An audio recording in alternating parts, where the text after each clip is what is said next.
ओम शांति।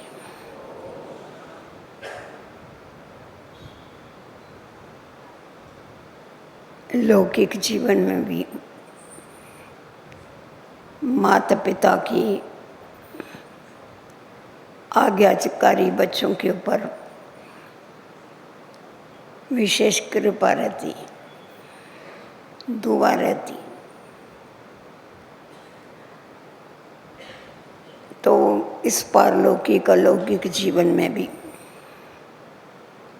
जो बाबा के आज्ञाकारी बच्चे हैं,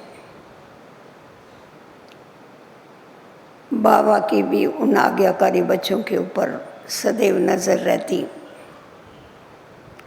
इसीलिए बाबा कहते हैं कि मेरे दो प्रकार के बच्चे हैं, एक है सगे और दूसरे है लगे। जो मेरे सगे बच्चे हैं वो मेरी हर आज्ञा का पालन करते हैं, और जो लगे बच्चे हैं वो कभी किसी आज्ञा का उल्लंघन कर देते, कभी किसी आज्ञा का उल्लंघन करते। और बाबा वर्षा उनको ही देता है पूरा पूरा, जो बाबा के आज्ञाकारी बच्चे होते हैं। वैसे भी हम देखते हैं कि लौकिक माता पिता भी जो आज्ञाकारी बच्चे होते हैं सबको भले प्रॉपर्टी बांट के देते हैं, परंतु आज्ञाकारी बच्चों को कभी कभी अंदर ही अंदर विशेष कुछ न कुछ दे देते। समझते ये मेरे आज्ञाकारी बच्चे। साकार बाबा बहुत बारी अनुभव सुनाते थे। बाबा कहते थे कि मैं जब जवाहरात का धंधा करता था तो एक व्यापारी आके मेरे पास बैठता था, तो उससे पूछते थे तेरे को कितने बच्चे हैं? तो वो कहता था मेरे को 2 बच्चे हैं। वास्तव में उसके 4 बच्चे थे। तो बाबा को मालूम था। बाबा उसको बोला तुम्हारे को तो 4 बच्चे हैं, हमने सुना है तुमको 2 बच्चे कैसे? बोला दादा 2 बच्चे मेरे आज्ञाकारी हैं और 2 बच्चे मेरी अवज्ञा करने वाले। तो जिए या मरे उसमें क्या फ़र्क पड़ता है? इसीलिए जो आज्ञाकारी बच्चे हैं उनके ऊपर विशेष प्यार रहता है। बाबा जानबूझ के हम बच्चों को उदाहरण बताते थे। आज्ञाकारी की परिभाषा बहुत बड़ी है, क्योंकि हमारा जो जीवन है, हमारा जीवन ही नियम और संयम पर चलता है। ईश्वरीय जीवन अर्थात नियमों और संयमों वाला जीवन। बाबा ने हम बच्चों को सवेरे अमृत वेले से लेके जब से आँख खुलती है तब से लेके रात को आँख बंद होने तक सारी दिनचर्या बना के दी है। किस रीति से अपनी दिनचर्या को व्यतीत करना है, ये बाबा ने हमें लक्ष्मण रेखाएं खींच के दिया है। जिन लक्ष्मण रेखा कहो अथवा बाबा की आज्ञाएं कहो, उन आज्ञाओं पर चलने वाले बच्चे ही माला माल बन सकते हैं। उन आज्ञाओं पर चल के ही हम पति से पावन बन जाते हैं, लायक बन जाते हैं, नई दुनिया के विजय माला के दाना बनते हैं। अगर आज्ञा का उल्लंघन करते हैं तो हमें बाबा की मदद नहीं मिलती। जितना जितना जो बाबा की आज्ञाओं पर चलते हैं उतनी उतनी बाबा की उसको सदैव मदद रहती है, और उस मदद के अनुसार वो अपने जीवन में सहज परिवर्तन लेके आ सकते हैं। हमने साकार बाबा को देखा। बाबा ने अगर कोई आज्ञा किया और बच्चे ने ना कर दिया तो हमेशा के लिए वो लिस्ट में से निकल जाता। बाबा को ना शब्द कभी अच्छा नहीं लगता था। बाबा कहता था ना माना नास्तिक। जो नास्तिक है वो ना करते हैं, जो आस्तिक है उनको तो सदैव हाँ जी का पाठ पक्का है। बाबा कहेगा रात है तो हाँ रात है, दिन है तो दिन। तो ऐसे जो हाँ जी का पाठ बजाने वाले हैं वो ही आगे नंबर लेते हैं और बाबा के गले का हार बनते हैं। हमने साकार बाबा को भी देखा प्रैक्टिकल में। निराकार बाबा ने उसे जो जो आज्ञाएं दी उन सब आज्ञाओं को प्रैक्टिकल में लाया और आज्ञाकारी बन करके उन आज्ञाओं के ऊपर चले। दुनिया में भगवान के साथ प्रीत करने वाले बहुत हैं। ब्राह्मणों में भी बाबा के साथ प्रीत करने वाले बहुत हैं, परंतु प्रीत की रीत निभाने वाले नंबर 1। सब एक जैसे प्रीत की रीत नहीं निभाते हैं। जो जितनी जितनी प्रीति की रीति निभाते हैं अर्थात उसके डायरेक्शन के ऊपर चलते हैं, उतना उतना वो उसके ऊपर मेहरबान होता है, उतना उतना उन्हें जीवन में प्राप्तियां होती हैं। तो अभी हम देखते हैं कि बाबा की पहली पहली आज्ञा हम बच्चों को जो मिली हुई है, पवित्र बनो और योगी बनो। इस आज्ञा को हम कहाँ तक पालन करते हैं? बाबा ने हम बच्चों को बताया है कि अमृत वेले आँख खुलते ही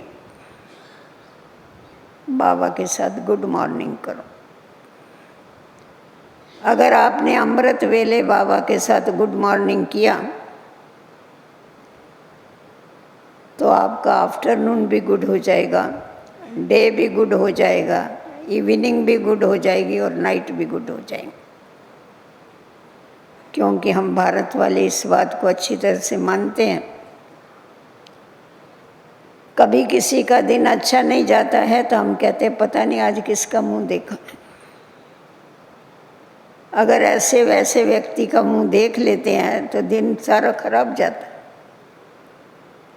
इसीलिए बाबा कहते हैं कि तुम्हें और किसी का मुंह नहीं देखना है, तुम्हें आँख खुलते ही बाप दादा के साथ गुड मॉर्निंग करना।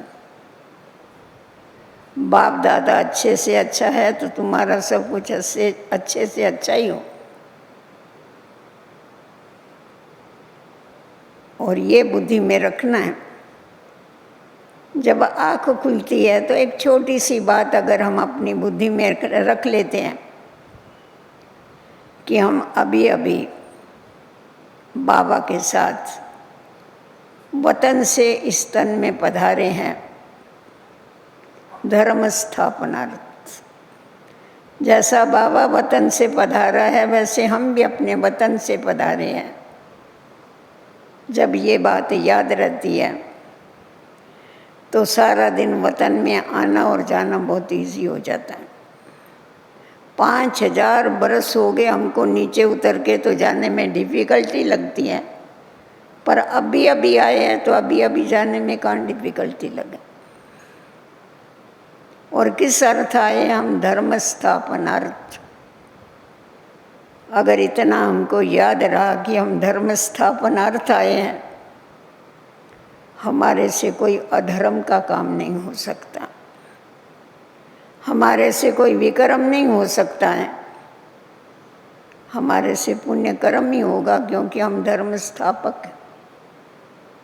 आदि सनातन देवी देवता धर्म की स्थापना हम बाप के साथ साथ करते हैं। तो बाबा ने इसीलिए हमें अमृत वेले के ऊपर विशेष अटेंशन खिंचवाया, क्योंकि बाबा कहते कि बच्चे, मैं विश्व का पिता हूँ और मैं एक ही बारी इस सृष्टि पर आता हूँ। इस छोटे से संगम युग पर आके मुझे बहुत बड़े बड़े कार्य करने, विनाश वालों को प्रेरणाएं भी देनी, साइंटिस्ट की बुद्धि को भी प्रेरणे का है, भक्तों की भी आशाएं पूर्ण करनी है, बच्चों को लायक और पवित्र बनाना।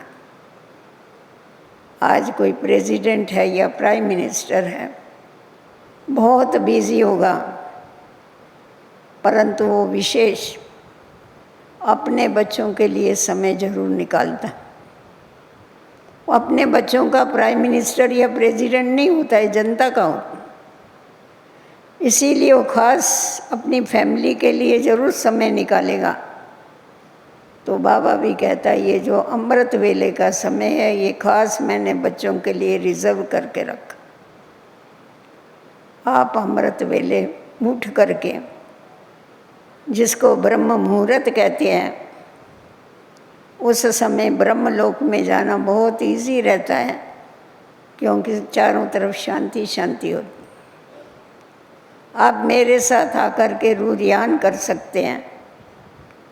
आप सूक्ष्म वतन में आकर के, आप अपनी दिल की बातें करके, आपकी जो डिफ़िकल्टी है वो आप मेरे सामने रख सकते हैं। बाबा उसका जवाब देता है। कोई कोई कहता है हम तो बाबा से बात करते हैं, हम बाबा को अपनी डिफ़िकल्टी बताते हैं, पर हम उसका हमें जवाब नहीं मिलता है। ऐसा नहीं, वो जवाब देता है, परंतु हमारी बुद्धि की लाइन क्लियर न होने के कारण वो हम कैच नहीं करते। जैसा टीवी या इसमें देखते हम, रेडियो में, अगर लाइन क्लियर नहीं होगी तो सामने का ना दृश्य दिखाई पड़ेगा, ना आवाज़ सुनाई पड़ेगी। तो वैसा ही हमारी बुद्धि की लाइन हमेशा क्लियर रहे। बुद्धि की लाइन क्लियर उसी की रह सकती है जिसका माइंड क्लीन। अगर माइंड क्लीन है तो बुद्धि की लाइन भी क्लियर है। अगर माइंड मैला है तो बुद्धि की लाइन क्लीन नहीं हो सकती। और मन मैला किस पर से होता है? भक्ति मार्ग में हम भगवान को रोज शिक्षा देते थे, हे भगवान मेरे अवगुण चित्त पर नहीं रख। बाबा कहता है कि बच्चे, मैं तो किसी के भी अवगुण चित्त पर नहीं रखता हूँ, परंतु तुम बच्चों को कभी भी किसी के अवगुण अपने चित्त पर नहीं रखना है, अपने मन में नहीं रखना है। अगर आप किसी के भी अवगुण चित्त पर रखेंगे तो आपका मन मैला हो जाएगा। मैला मन और बुद्धि बाप से नहीं लग सकती। इसीलिए हमें अपनी मनसा को बहुत स्वच्छ रखना है, पवित्र रखना है, श्रेष्ठ रखना है। तो जितना जितना हमारी मनसा मन मना भव की स्थिति में रह करके साफ होती जाती है, उतना उतना हमारी बुद्धि की लाइन जो है वो क्लियर होती है। और बुद्धि की लाइन क्लियर ही बाबा के इशारों को कैच कर सकती। क्योंकि जब अंत का समय आएगा तब ये साइंस के सारे साधन फेल हो जाएंगे। सब कुछ होते हुए भी कुछ काम में नहीं आने वाला है। बाबा ने इस बात के ऊपर हमें समझाया हुआ है कि तुम्हारा ये वायरलेस भी काम में नहीं आएगा, परंतु तुम्हारी वॉइसलेस स्थिति काम में आएगी। संपूर्ण निर्विकारी स्थिति तुम्हारे काम में आएगी और तुम बाबा के इशारों को कैच कर सकेंगे। तुम अनेक आत्माओं को संदेश दे सकेंगे अपनी वाइसलेस स्थिति के द्वारा।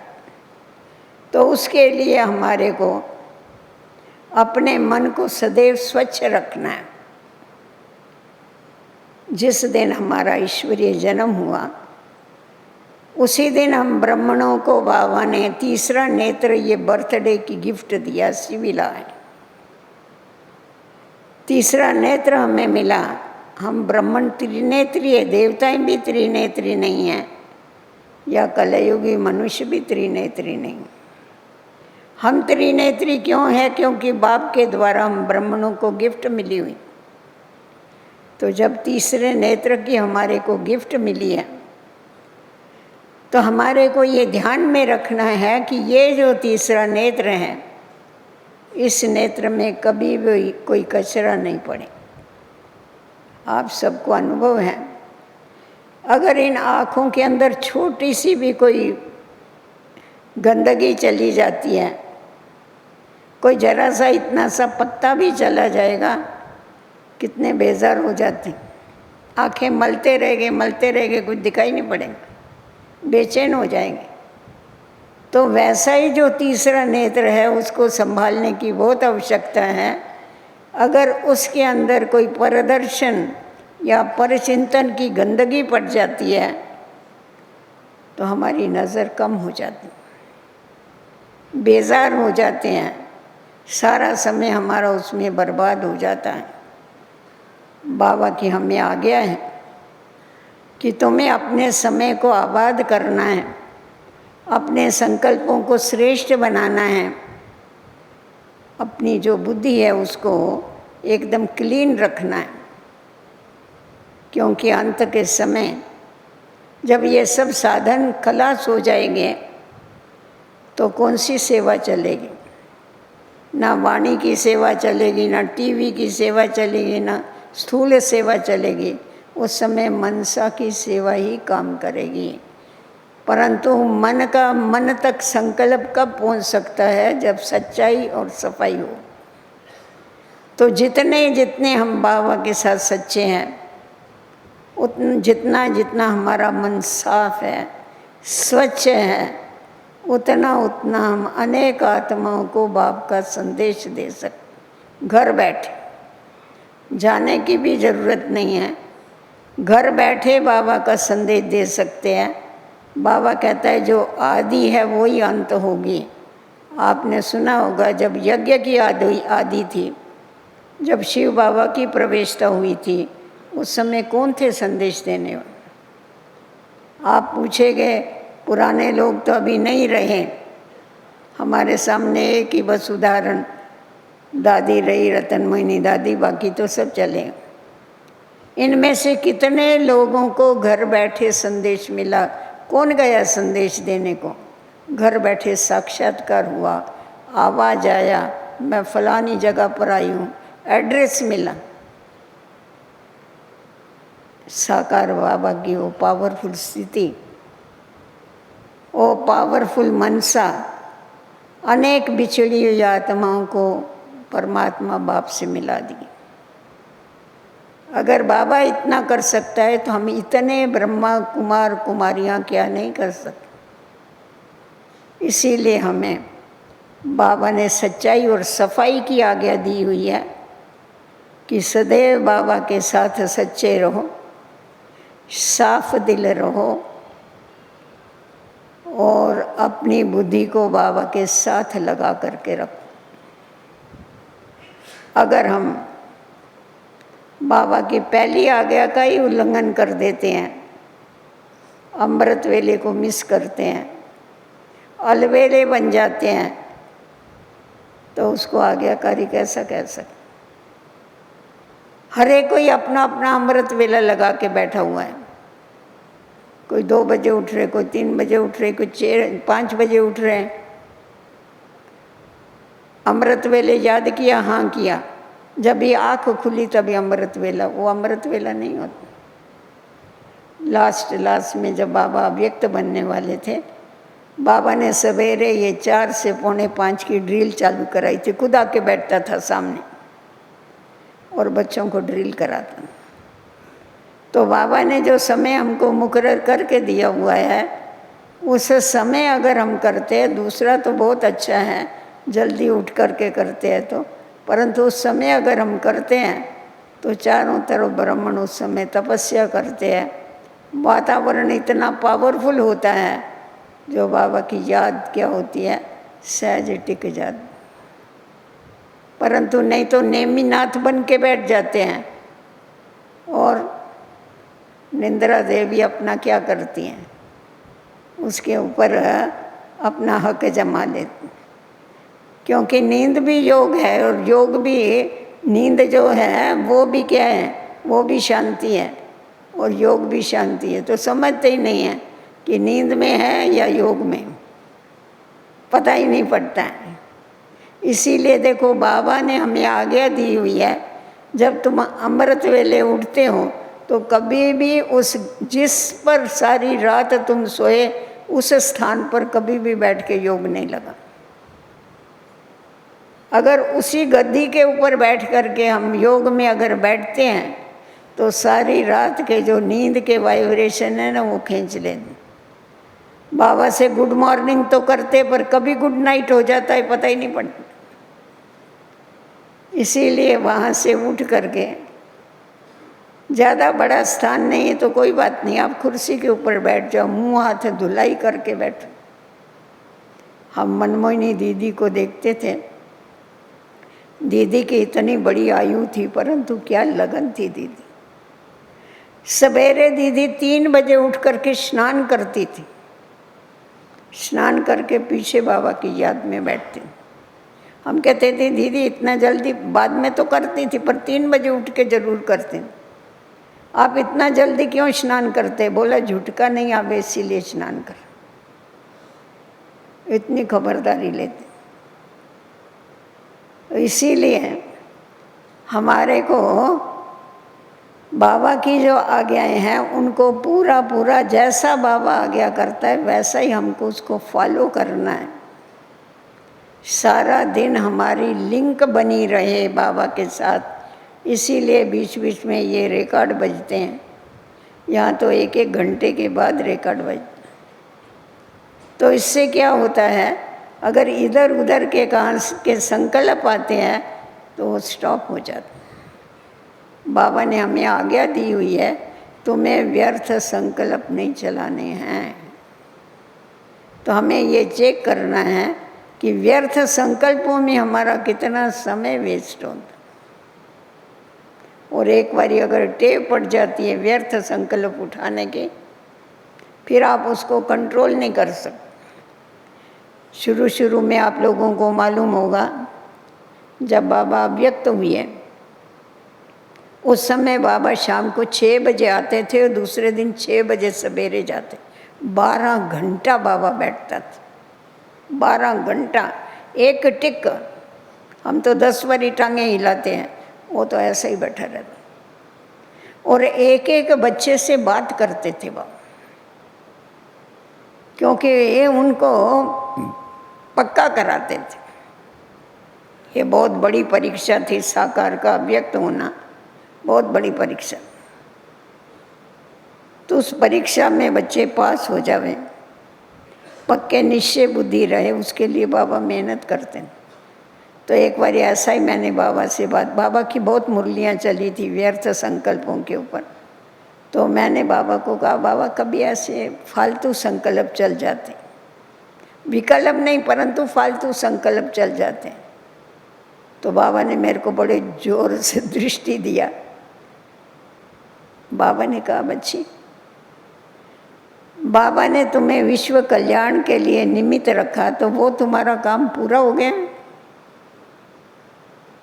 वो फिनिश हो गया क्या? व्यर्थ संकल्प किसको उठते हैं? जो फ्री है। आपको तो कितना बड़ा काम बाबा ने दिया हुआ है, तो आप कभी फ्री होते हो जब ये व्यर्थ संकल्प आपको उठते। हमने अपने कान पकड़े, सही बात।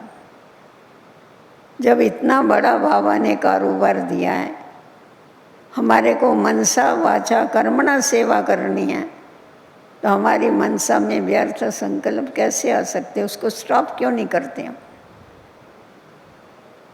हमारे को संकल्पों को स्टॉप करने के लिए तो ये ट्रैफिक कंट्रोल, कि संकल्पों की ट्रैफिक स्टॉप हो जावे और आत्मा क्या करे, अपने अंदर शक्ति भर ले। तो बाबा ने हर पग कैसा बोलना है, कैसा चलना है, क्या खाना है, कितना खाना है, बाबा ने हमें सब आज्ञा दी है, नियम बना करके दिए हैं। उसके साथ साथ हमें संयम भी सिखाया है। संयम माना कंट्रोल। बाबा ने हर बात का कंट्रोल सिखाया। सात्विक भोजन खाना है, पर कितना खाना है? शुरू में यज्ञ में, और रोज रात को मम्मा, 350 भाई बहने थे, रोज रात को मम्मा कचेरी लेती थी और सारे दिन की दिनचर्या पूछती थी सबसे, कैसी रही। फिर जो भंडारी थी, भंडारा संभालने वाली, उससे पूछती थी कैसा रहा आज का चाट। तो वो कभी बताती थी भोजन बच गया, कभी कहती थी भोजन कम हो गया, कभी पूरा हो जाता था, कभी कम हो जाता था, कभी ज़्यादा हो जाता। तो अभी हमेशा जो रहते तो मालूम होता है ना, ये 2 रोटी खाता है, ये 3 रोटी खाता है, ये 4, जो जितनी खाता होगा वो मालूम होता है पकाने वाले को, तो उसी अनुसार बनाते हैं कि वेस्ट नहीं जावे इसलिए। तो अभी कभी कम हो गया तो मम्मा पूछती थी, अच्छा सबकी तो गिनती की रोटी पकती है, फिर आज किस किस ने ज़्यादा रोटी खाया? तो हाथ ऊपर करते थे, मैंने खाया, मैंने खाया, मैंने। मम्मा पूछती थी आज ज़्यादा रोटी क्यों खाई? बोला सब्जी बहुत अच्छी बनी ना, इसीलिए हमने ज़्यादा रोटी खा ली। और किसी दिन सब्जी अच्छी नहीं बनी तो कम रोटी खा दिया। आज आप बताओ, अगर 350 ने एक एक रोटी ज़्यादा खाई तो पकाने वाले को 350 रोटियां ज़्यादा पकानी होंगी, और अगर एक एक रोटी कम खाई तो 350 रोटियां बच जाएगी। तो ये संयम चाहिए हमारे ऊपर कि हमें कितना खाना है, क्योंकि नींद और भोजन ये हमारे हाथ की बात है, हमको कितना बढ़ाना है इसके ऊपर हमारा पूरा कंट्रोल होना चाहिए। इतना नहीं खावे जो हमको झुटके आते रहे, नींद आती रहे बैठने के बाद योग में, क्लास में सुस्ती आती है ना उससे। हम तो सोल्जर है, रूहानी सोल्जर है, सोल्जर को सुस्ती नहीं आ सकती कभी। वो हमें ध्यान रखना है इन बातों। तो बाबा ने ये सब कुछ सिखाया है, ये सारी आज्ञाएं दिया कैसे चल। मम्मा ने ये सब कुछ सिखाया है। कोई चलते थे ना, टप टप टप करके चले गए ना, मम्मा उसको बुलाए इधर। वो समय पता नहीं क्यों बुलाया मम्मा ने। मम्मा कहती थी धरणी ने तुम्हारा कुछ बिगाड़ा है क्या? वो बेचारा सामने वाला तो घबरा जाता था, नहीं मम्मा इसने मेरा क्या बिगाड़ा है, तुम उसको क्यों मार रहे? ये ठाप ठाप ठाप कर चलने का किसी किसी का बहुत आवाज होता है। तो मम्मा माँ थी ना तो सिखाती थी। देवताएं कैसे चलते, देवताओं के कदमों का कभी आवाज होता है? तुम देवता बनने वाले ठाप ठाप क्या, उदाहरण बेचारे दुख होता होगा उसको। तो देखो सब कुछ बाबा ने क्या करना है, कैसा चलना है, मम्मा बाबा ने मेहनत करके बच्चों को वो आज्ञाएं दे करके, शिक्षाएं दे करके उनको आगे बढ़ाएं। हर बात की बाबा ने शिक्षा दिया हो, हर बात की आज्ञा दिया हुआ है। एकानामी कैसे करने की वो भी हमारे को उसकी आज्ञा है। एक अनामी और एक अनामी बन के चलना है। कभी समझो कोई बैठा है और हमारे को पसीना आया, मैंने ऐसा किया, बाबा पूछेगा तुम्हारा रुमाल कहाँ है? तो बाबा रुमाल ना गिर गया, कहाँ मेरा गुम हो गया। ठग से बोलेगा आज रुमाल गुम हो गया, कल तुम भी गुम हो जाएगी। अरे बाप रे, हम गुम हो जाएंगे, ऐसा सिखाता था ये। मतलब कैसा है, यज्ञ की हर एक चीज को कितना संभालना है वो सिखाते थे। हमारा रुमाल कभी गुम नहीं होता है, कितने भी बरस होने तो कोई चीज़ गुम नहीं होगी, संभाल संभाल के चलते, क्योंकि आदत पड़ी हुई है वो बाबा के, वो मामा के ठक ठक करते अंदर हूँ कि अगर तुम यज्ञ की कोई चीज़ गुम करेंगे तो तुम भी गुम हो जाएंगे। इसीलिए बाबा ने जीना सिखाया, हम कैसा जीना वो सिखाया। लौकिक माँ बाप ने तो जन्म दिया, पर उस जन्म को कैसा सार्थक करना, सफल करना, ये बाबा ने आकर के सिखाया। आज्ञाएं दे दे के, समझा समझा के, शिक्षाएं दे दे करके, हर बात की क्या बोलना है, कैसा बोलना है, कितना बोलना है, सोच के बोलो जो बोलना है। बाबा की आज्ञा है मीठा बोलो, कम बोलो। कभी कभी मेरे मुंह से निकल गया तो इसको आज्ञाकारी कहेंगे, मुंह मेरा निकला कैसे। किसी को दुख नहीं देना, अगर दुख मिलता है, किसी को दुख देते हैं या दुख देते हैं तो क्या ये आज्ञा पर चले, आज्ञाकारी हुई है। आप सारी दिनचर्या को देखो, चेक करो कि हम सारा समय बाबा की कितनी आज्ञाओं पर चल रहे हैं।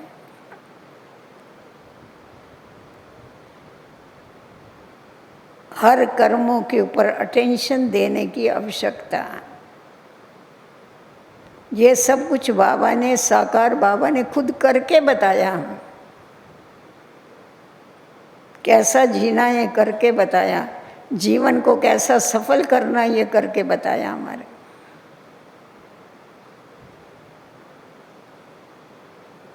हम सब बाबा के बच्चे जो बाबा के ऊपर समर्पण हो गए, हमें सभी को हक है बाबा की परवरिश में रहना, बाबा से परवरिश लेना, स्थूल और सूक्ष्म। परंतु हमारे को बाबा की एक पाई भी वेस्ट करने का अधिकार नहीं। जितनी जीवन को उपयोगी चीज़ें हैं हमें उतना ही उपयोग लेना, उपभोग नहीं करना। अलग अलग है, उपयोग और उपभोग में अंतर है। अनासक्त होकर के हमें अपने शरीर को चलाना है, इस शरीर से हमारे को पूरी पूरी सेवा लेनी। ये ऐसा है ये शरीर, आप इसकी जितनी चापलूसी करेंगे ना उतना ये सिर पर चढ़ेगा। इसीलिए अपने हेल्थ का भी ध्यान रखो, पर इतना नहीं रखो जो हेल्थ कॉन्शियस हो जावे और सोल कॉन्शियस रहे नहीं। कोई कोई बहुत हेल्थ कॉन्शियस, ये खाएंगे तो ये होता है, ये खाएंगे तो ये होता है, ऐसा करेंगे तो ये, कुछ होता नहीं। इसीलिए देखो शुरू शुरू में बाबा ने तो रोज़ ब्रजेंद्र दादी हमको दादियाँ सुनाती थी, यज्ञ में 2 घी के डब्बे खोलते थे रोज, बड़े 15 किलो वाले डब्बे। एक डब्बे में टोलियाँ बनती थी, दूसरे में भोजन बनता था, रोज कंपलसरी। और ऐसा बाबा ने परवरिश कर करके एक दिन अचानक आर्डर दिया कि 15 दिन तक और कुछ भी नहीं बनेगा, सिर्फ मकई का ढोडा और छाछ, बस, और कुछ भी नहीं। अभी इतने जो माल खाने वाले और सब मालदार घर से आए हुए हैं। अलमाइटी बाबा ने संदेश भेजा कि ये इतना 15 दिन के लिए करना है। और कितनों को दमा था, कितनों को बुखार था, कितनों को जुकाम था, बीमारियां थी, ठंडी के दिन थे। तो बाबा तो, ब्रह्मा तो हमारी माँ थी ना, तो माँ को ख्याल होता था, बाबा ने कहा ये ऑलमाइटी बाबा ने तो ऑर्डर मार दिया, अभी पूछता हूँ बच्चे क्या कहते हैं। तो और दवाई कुछ नहीं लेने की, फिर कंडीशन देखो उसकी क्या, दवाई कोई नहीं लेने की। तो बाबा ने सब बच्चों को बिठाया, बोला ऐसा ऐसा बाबा ऑलमाइटी बाबा का संदेश आया, आप लोग करेंगे? बोला जी बाबा। सब ने कहा, बोला तुम मर जाएगी इतना तुमको दम है? नहीं मरेगी। और सब ने खुशी खुशी से किया। 15 दिन सब तंदुरुस्त हो गए, बीमार तो नहीं पड़े पर सब तंदुरुस्त हुए बिगड़ दवाई। तो आ गया तो ऐसे ही आ गया, जो बाबा बोले वो करने का है। बाबा परीक्षा ही लेता था कि आज्ञाकारी है या नहीं है। ये तो स्थूल बात हो गई, परंतु सूक्ष्म में भी बाबा ने जो हम बच्चों को कहा है कि बच्चे तुम्हें एक नामी बन करके चलना है, बुद्धि को कहाँ भी भटकाना नहीं है, मन मना भव की स्थिति में रहना है, अंतर्मुक्ता की गुफा में ही रहना है। या बाबा की ये जो भी आज्ञाएं हैं उन आज्ञाओं को हमको फॉलो अप जरूर करना है, उसके बगैर हम संपूर्ण नहीं बन सकते। उसके बाद हम दूसरा देखते वफादार। वफादार किसको कहा जाता है? क्योंकि हम सब मेल अथवा फीमेल सब आत्माएं शिव बाबा की सजनियाँ, शिव साजन, सब शिव साजन की सजनियाँ होने के कारण हमारे अंदर वो वफादारी चाहिए। एक बाबा दूसरा नहीं कोई। हमारे जो नंबर बनते हैं वो इस वफादारी के ऊपर ही बनते। बाबा हमारा चार्ट ये देखता है, जब से ईश्वरीय जन्म लिया तब से लेके अंत तक किसी वस्तु, पदार्थ, व्यक्ति, स्थान, नाम, मान, शान किसी के ऊपर प्रभावित तो नहीं। बाबा को छोड़ना सिर्फ बेवफाई नहीं है, किसी के गुणों के ऊपर प्रभावित तो नहीं हुई है, किसी के सेवा के ऊपर तो प्रभावित नहीं हुई। ये प्रभावित होना भी बेवफाई है। मेरा तो एक बाबा दूसरा नहीं कोई,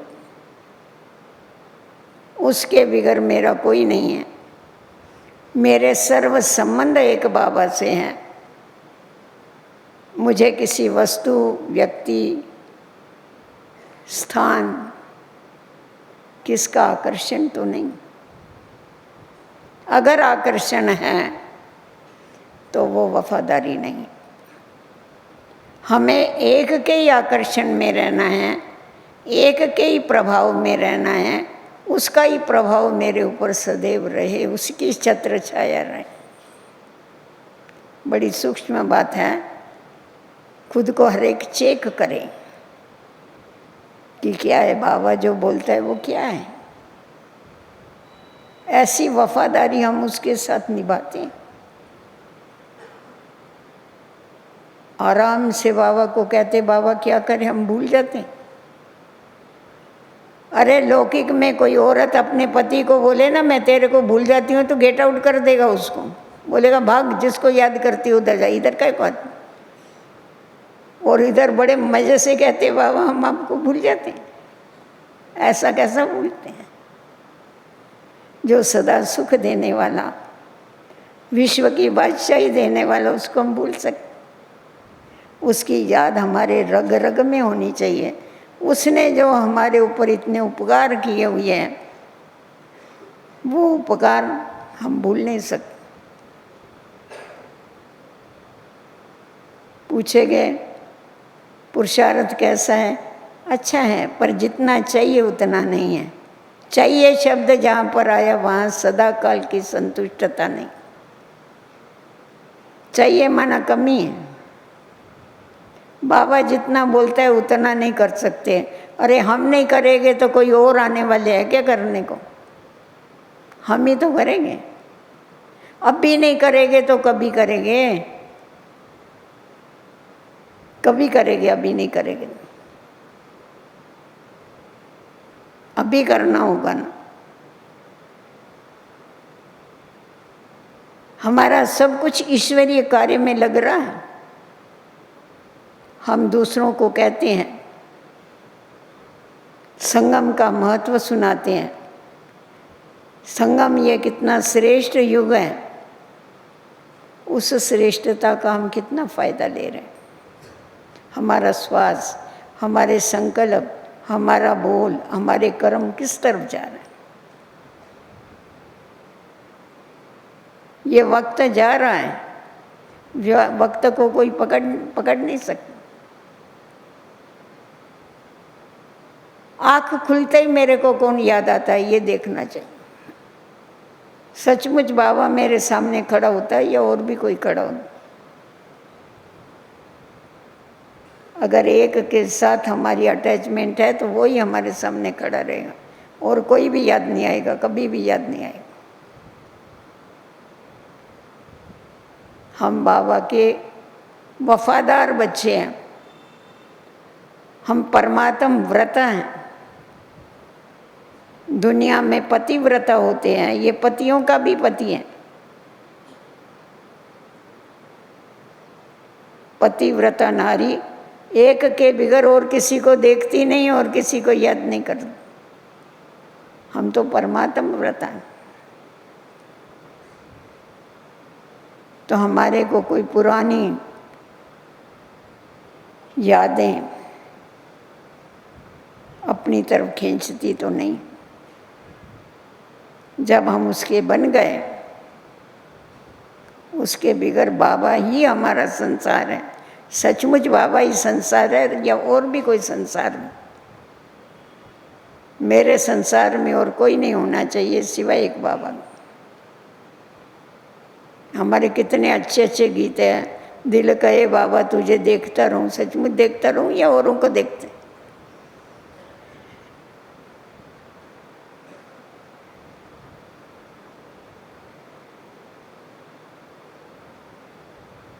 वफादार माना एक नामी, वफादार माना अव्यभिचारी।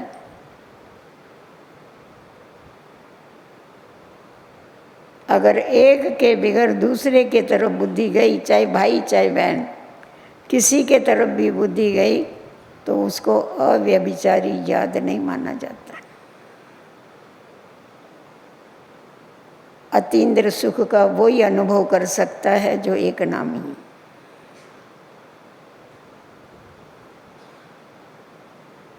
बाबा की आज्ञा है हमें, आत्माभिमानी भव और शरीरी भव। पहला पहला पाठ पक्का कराता है। अगर वो पाठ पक्का है तो एक ही बाबा याद रहता है, एक ही बाबा दिखाई पड़ता है, और कुछ नहीं दिखाई पड़ेगा। ये दूसरे नहीं देख सकते, ये मुझे खुद को खुद देखना है। ये किसी को दिखाई नहीं पड़ता है। इसीलिए अंतर्मुखता की गुफा में बैठ करके इस थोड़ा सा जो समय रहा हुआ है, इस थोड़े से समय में हमारे को खुद को ठीक करना है, कंप्लीट बनाना है। हम खुद के लिए ही नहीं तो कंप्लेन करते रहते हैं कि जितना होना चाहिए उतना पुरुषार्थ नहीं चलता है। क्यों नहीं कर सकते? हमारी बुद्धि कहाँ जाती है? किसी स्थान का आकर्षण, किसी ड्यूटी का आकर्षण। ये ड्यूटी मेरी है, ये मेरी वफादारी है। इसको वफादारी कहेंगे? जो बाबा की अमानत है, जो बाबा ने हमें सेवा दी हुई है, बाबा की सेवाएं मेरी थोड़ी है। फिर हम उसको मेरी मानते हैं, इसको वफादारी कैसा कह सकते?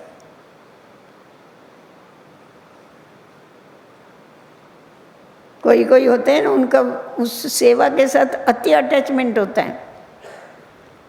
जो मैं ड्यूटी करता हूँ वो कोई नहीं कर सकता है। अरे क्यों? किसने बोला तुमको? ही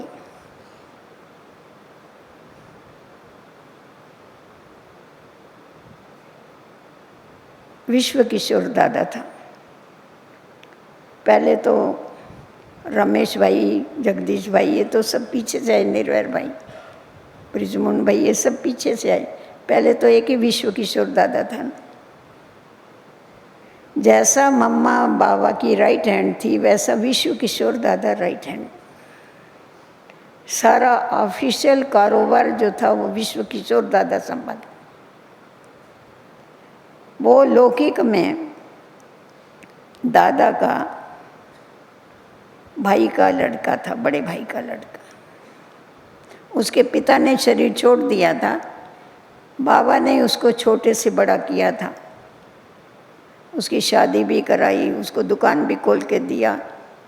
इतना वफादार था वो। बाबा ने सर्वस्व त्याग किया तो इसने भी सर्वस्व त्याग कर दिया। बहुत प्यार था उसका बाबा के साथ। तो वो सारे ऑफिशियल संभालता था जितना भी कारोबार था। यज्ञ का कारोबार तो बहुत था ना, भले थोड़े लोग भी थे तो यज्ञ का तो बहुत कारोबार।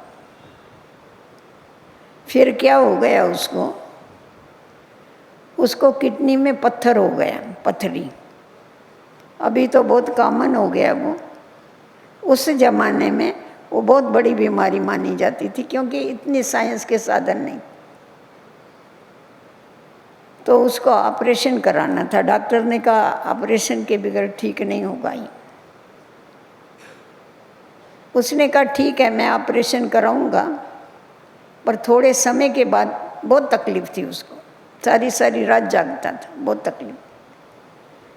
तो बोला मैं ऑपरेशन कराऊंगा पर बाद में कराता हूँ, थोड़े समय के बाद कराता। बाबा ने कहा तुम करा लो ऑपरेशन, इतनी तकलीफ है। तो बोला नहीं बाबा, मैं थोड़े जो भी फाइल्स हैं उनको अप टू डेट करके रखता हूँ। जो मेरे पीछे कोई भी देखे तो उसको मूंझ नहीं होनी चाहिए, उसको पजल नहीं होना चाहिए कि ये क्या है, ये कौन सा फाइल है, ये कौन सा फाइल है। एकदम क्लियर होना चाहिए, वो सहज रीति से कार्य कर सके ऐसा मैं बना के रख। उसने उसके लिए 2-3 मास लेट कर दिया ऑपरेशन, और रात भर जाग करके वो फाइलें उसने सारी ठीक किया, और उसके बाद ऑपरेशन करने के लिए गया।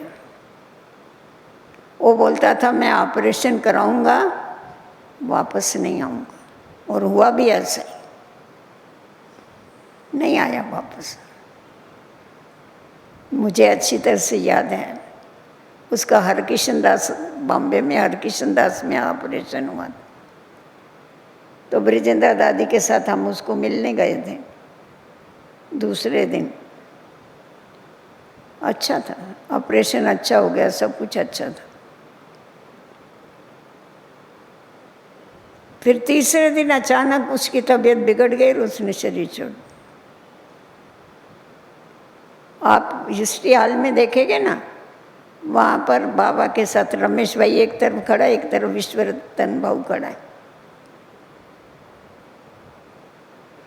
जब भी वो जा रहा था ऑपरेशन करने के लिए तो बाबा ने चंद्रास बाबू को बुलाया, इधर आओ फोटो निकालो। रमेश भाई ने कहा, क्योंकि बाबा बहुत कड़क थे, फोटो नहीं निकालने देते थे। कब किसका फ़ोटो निकालते हो? हम कभी बोलते थे बोल किसका फ़ोटो निकालते हो? बाबा का फ़ोटो निकालते हो। शिव बाबा का फ़ोटो निकलता है तुम्हारे पास कैमरा? इसका फ़ोटो निकालेगा, अरे देहधारी याद आएगा तुमको, फ़ोटो नहीं निकालना, भगत है क्या तुम? ऐसा करता। तो उस दिन खास बुलाया, बोला इधर आओ फ़ोटो निकालो। तो रमेश भाई ने इसको भाऊ को बोला, बाबा आज फ़ोटो निकाल रहा है, क्या बात है? नहीं तो बाबा तो बोलता है फ़ोटो नहीं निकालो, फ़ोटो नहीं निकालो। बोला बाबा को मालूम है मैं जाने के बाद वापस नहीं आने वाला। अरे तू क्यों नहीं आने वाला है वापस? क्योंकि मेरे को श्री कृष्ण के लिए वहाँ तैयारी करनी है, समझा? क्योंकि यहाँ भी वो सब तैयारी करता था, बाबा की संभाल करता था, सारी तैयारी कर। मेरे को नई दुनिया में श्री कृष्ण की तैयारी करनी है तो मेरे को पहले जाना पड़ेगा ना, मैं पहले जाऊँगा इस। पर उसके तुम आप क्वालिटी देखो कि मैं जाऊँ तो पीछे यज्ञ का कारोबार रुलना नहीं चाहिए, ऊपर नीचे नहीं होना चाहिए। इसीलिए खुद को कितनी भी तकलीफ थी तो भी क्या किया, मेहनत करके उस सारे कारोबार को एक्यूरेट किया और पीछे गए। अभी खुद से हर एक कोई पूछे, क्योंकि सब आप लोग ड्यूटी संभालने वाले हैं, आपके मन में क्या है। कोई तो कहते हैं अरे इनको मालूम पड़ेगा मैं जाऊंगा तो कि मैं कितना करता था, कोई करके बतावे। अभी मैं और तू कुछ नहीं कर सकते भाई, कराने वाला कराता है, हम कौन होते हैं करने। इसीलिए मम्मा को हमेशा मम्मा याद दिलाती थी, हुक्म ही हुक्म चलाए रहा। ये वफादारी है। उसके साथ ऐसे वफादार उसको बच्चे चाहिए, वही उसकी राजगद्दी पर बैठेंगे। कौन बैठेंगे? वो हुक्म चला रहा और हम कठपुतलियाँ नाच रही हैं। उसके बाद ईमानदार, हम सब कुछ। जिसको नींद आवे ना जरा उठ के चले जाओ, पानी वानी पी के हो जाओ। तो ईमानदार, हमने तन मन धन समय संकल्प सब कुछ ईश्वर अर्पण कर दिया। हमारा कुछ नहीं, वो बाबा का, वो सारी बाबा की अमानत है। ये शरीर भी बाबा की अमानत है। बाबा ने मेरे को ये सेवा के लिए दिया हुआ है, मेरे को इससे अंत तक सेवा लेनी है, ध्यान में रखो।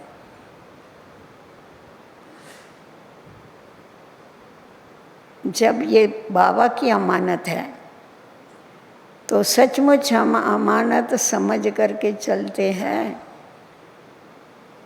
मन उसके अर्पण किया, उसका फरमान है, मन मना भव हो जाओ, व्यर्थ संकल्प मत उठाओ। तो हम उस अनुसार ईमानदारी से करते। अगर स्व के प्रति, अन्य के प्रति हमें व्यर्थ संकल्प चलते हैं तो क्या ये ईमानदारी है? इस तन को ईश्वरीय सेवा के बजाय और किसी में लगाते हैं, क्या ये ईमानदारी है? धन जो है वो ईश्वरीय धन है, बाबा का धन है। उसको अगर हम अपने सुख सुविधाओं में ही लगा देते, फालतू खर्चे करते, वेस्ट करते, क्या ये ईमानदारी? हम अपने से प्रश्न पूछें, मैं ईमानदार हूँ? मेरा समय ईश्वरीय याद, ईश्वरीय सेवा में जाता है या व्यर्थ बातों में जाता है? क्या ये ईमानदारी? खुद को ही जवाब मिलेगा उसका। एक बारी हमारे पास सायन में ब्रिजेंद्र दादी चक्कर मार रही थी ऐसे, तो वहाँ ऑफिस है छोटी सी, उसमें उसने देखा टाचनी रखी हुई थी, टाचनी और रबड़। तो उसने बुलाया, कहा ये किसने रखा है, ये कहाँ से आए, कौन लेके आए? तो एक भाई जो ऑफिस संभालता था उसने कहा दादी मैं लेके आया हूँ। बोला कहाँ से लाया? तो बोला ऑफिस से लाया। कहा ऑफिस से लाया? पूछ के लाया? बोला सब ले जाते हैं तो मैं भी ले आया, उसमें क्या पूछने? वो थोड़ी पूछते जो मैं किसी से पूछूं। दादी ने कहा वो अज्ञानी है, तू ज्ञानी है। अगर हम पूछ करके नहीं लेते कोई भी चीज़, जो जवाबदार है उससे, उसको क्या कहा जाएगा? क्या कहेंगे? चोरी हुई। किसके लिए लाया? मैंने कोई मेरे लिए थोड़े लाया, सेवा के लिए लाया। बाबा को चोरी का माल नहीं चाहिए,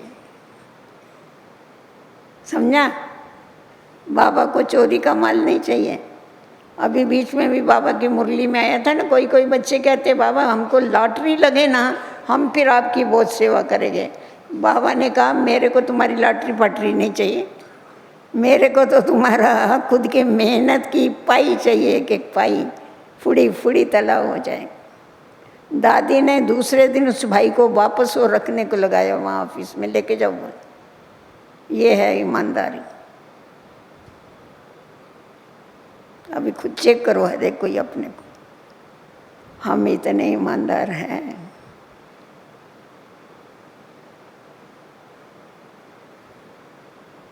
सब कुछ बाबा का है, फिर हम अपने पर्सनल काम में कितना लगाते, हम श्रीमत के बिगड़ कितना लगाते हैं।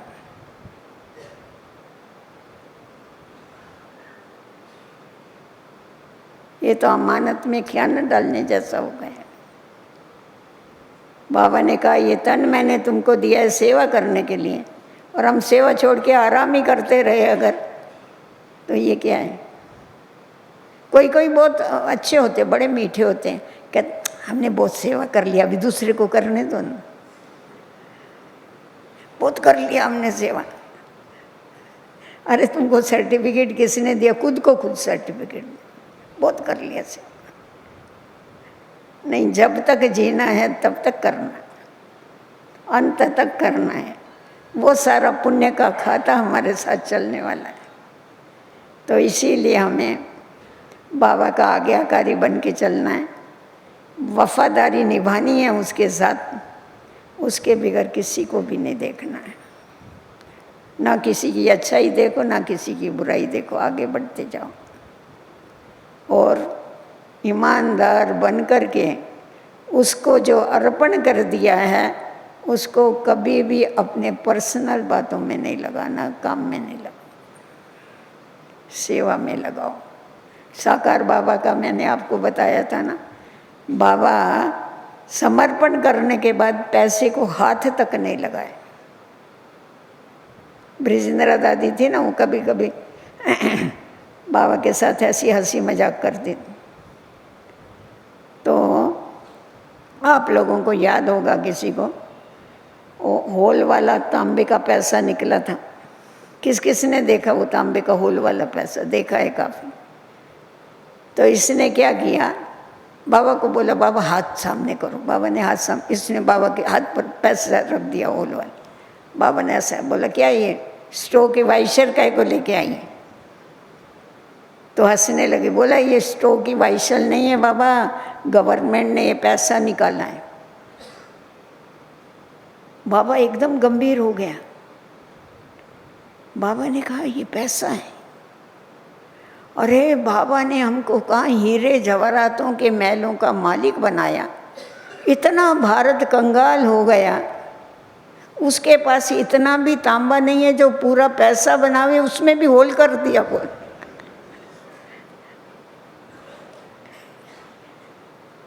समझा? ये था हमारा बाबा। बाबा तो बाबा था ना, हम उसी के बच्चे हैं ना। फिर इसीलिए हमें भी बाप समान बनना है, बाबा का आज्ञाकारी वफादार ईमानदार बच्चा बन करके उसकी गद्दी पर बैठना है। ओम शांति।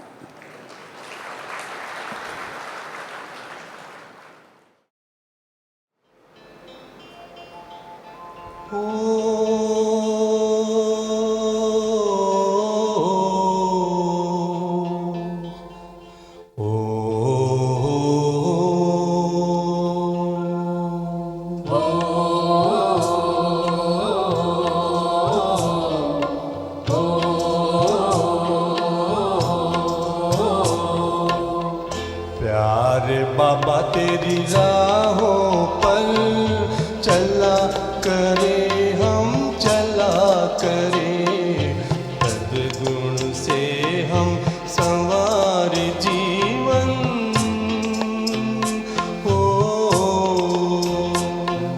सद्गुण से हम संवार जीवन और सभी का भला करे।